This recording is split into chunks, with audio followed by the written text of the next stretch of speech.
In the 16th of January 2007, an Israeli border police shot and killed my 10 years old daughter Abir in front of her school, 9:30 in the morning. In her head, in the back, from a distance of 15 to 20 meters, by a rubber bullet. Abir wasn't a fighter.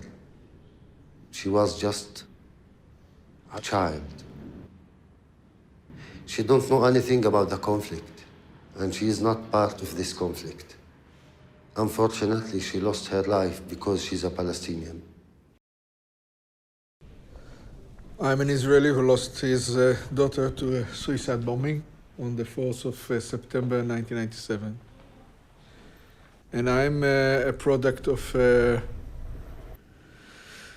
an education system. These are two societies at war, and they socialize the young generation to make them being able to sacrifice themselves when time comes. And this is true to Palestinian society, and this is also true to Israeli society.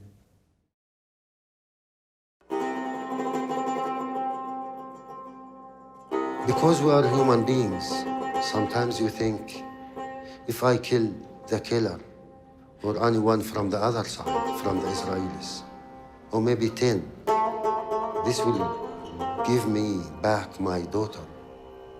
No. I'll cause another pain and another victim to the others.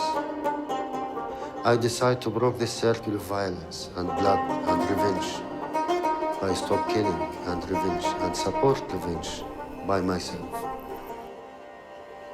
My definition of sides have changed dramatically.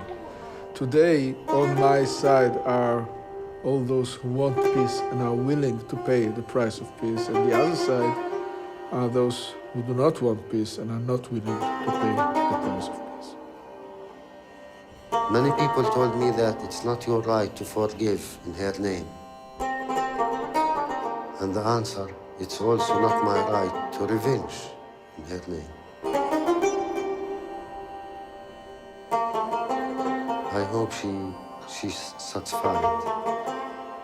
I hope she rests in peace.